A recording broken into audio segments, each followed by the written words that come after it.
I'll shout until I'm out of breath and bound to let my voice remove the youth out of my fountain pen. These are the pains that I take with the great adventure, the days that I've laid to rest as my age begins to against the invasion of ways they left you in place you and safe and displaced you in case of death. You'll never know until you live it, so get out there and live it. Get out there and break some ice. I wanna see you drifting. You'll never know until you live it, so get out there and live it. Get out there and break some ice, kid. I wanna see you drifting.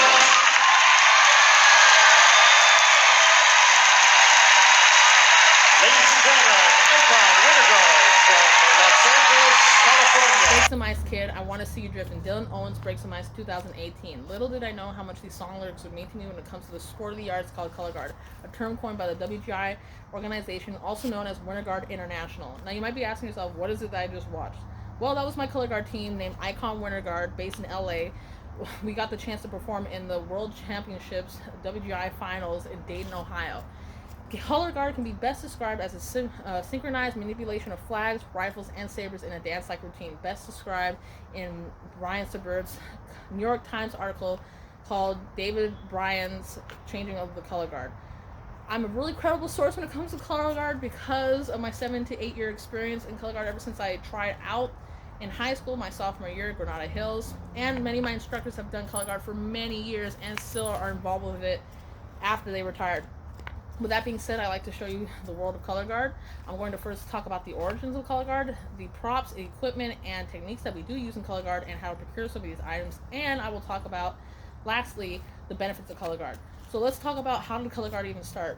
Well, color guard was first a militia type group, or part of the armies, especially during the Civil War, when people needed to be able to see where the rest of the comrades were when all the dust and bombs were flying around. So you'd see your flag walking around. And it was also because of the pride and, wanting to show someone's colors for their team. This type of thinking would be implemented in 1950 when it came to parades and marching bands. It wouldn't be until around the 1960s in which color guard usually was starting to grow from the east all the way to the west of America and in the south. Particularly in California, Northern California wouldn't see color guard performers have a solo competition until 1968, and then later in Southern California in 1970. And then in 1977, many smaller circuits that were just geared towards color guard would be formed, such as WGI, and smaller circuits for small regions, such as California, would get circuits called like WGASC, short for Winter Guard Association of Southern California. This just shows how much color guard has grown. And in Cameron Ullman's thesis, who attended in Middle Tennessee State College, he describes best that WGI has grown to 1,000 group performing competition all around the world, all the way from Africa, Belgium, Thailand, all of the United States, Europe, Japan, and a lot more places where color guard has grown and people do perform. Just how I performed in the World Championships, we've had people from Japan, Hawaii, anywhere, France, Canada, come to perform. So now knowing how color guard has grown from a small old man militia to a massive group of performers, let's talk about what is in color guard. Well, in color guard, we dance a lot. We do anywhere from gymnastics to, contortion to ballet, contemporary, even certain styles of dances depending on the show that you're doing. Like if you're doing an Indian show, you might have some Bollywood type themes to it. The music as well will fit the theme of the show. Just like mine was a spoken word, some people use spoken word poems. And now let's go talk about the equipment. So right here I have a saber. This is a 39-inch saber, and sometimes you can get it at 36 inches, and it will either have a metal hilt or a plastic hilt if you're practicing. Disclaimer, she's not a real saber. It does hurt though.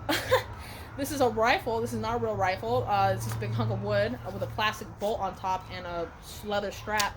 And you can get it in 36 inches to 39 inches or anywhere in between. This one is a 37.5 because my instructor said it's the happy medium.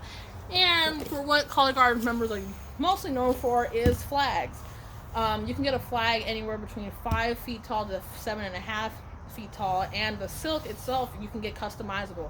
It can either be a solid block color or any picture that you want to be put on a silk.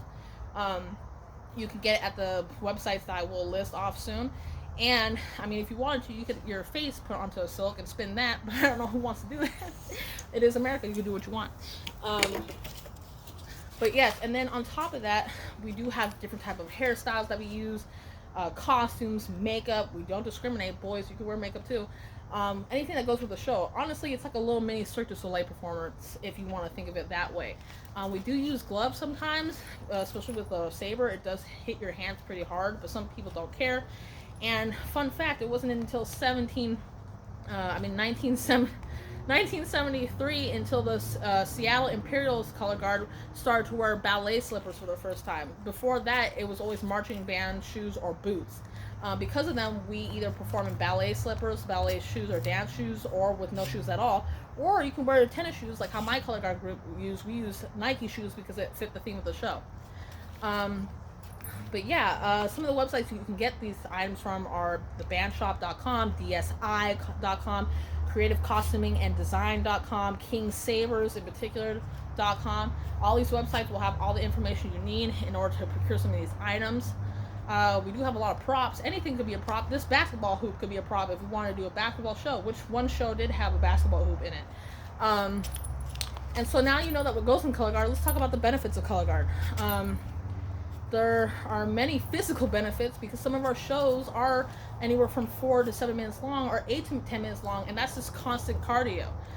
If it wasn't for color guard, during quarantine when I had nothing to do and I didn't really want to work out in a boring way, I had color guard, and I would have had a lot more COVID pounds, let's just say that. Also, there's been many tests to see that motor skills have been enhanced when it comes to color guard. Matthew Newston and several others did a test in regards to color guard performers. They took a group of 85 people, ages 18 to 22 years old, in the drum and bugle corps called Blue Coats, and they took the color guard performers versus the instrument performers, and they said that they had exponential radial motor skills versus their musician counterpart people. And that's because of all the manipulation that we have to use with our body, and like our brains are able to, rotate things better than other people. Also, on a social level, or I should say on a more adult level, that is very good when it has to do with social skills in the workplace. April Marie Perneri, in her college thesis, she is a master's in art curriculum and instruction. In her college thesis, she states that color guard is a very good way to have knowledgeable common sense when it comes to teamwork and work ethic in order to create something together. And I personally have had many friends because of color guard. My best friend and I used to do color guard a lot. And I've had many long-lasting relationships because of color guard. And when I used to be down in my own personal life, I could always look at color guard to help myself out. And I also did an in-person interview with Robert Solomon, a WGI Hall of Famer. He also is an instructor for my team in particular, and many others. He judges around the world and was involved in color guard since he was in high school. He states the benefits of color guard is, I've had many friends who says that the pageantry of color guard has helped them in their everyday life, in mind, body, and heart, and there's a true family aspect to it because the camaraderie, and is the true power to change someone's life. So with that being said, now that you know the benefits of color guard, I would like to conclude my thesis, my speech with a couple things. I told you about the whole world of color guard as much as I could. I told you about how color guard started and where it is today. I've told you about the equipment and some of the things that we use to perform and where you can buy such equipment. And I told you the benefits of color guard emotionally, socially, and physically. And in the words of Dylan Owen, and an homage to my color guard performance in the WGI finals in 2019, I would like to see you go out there and break some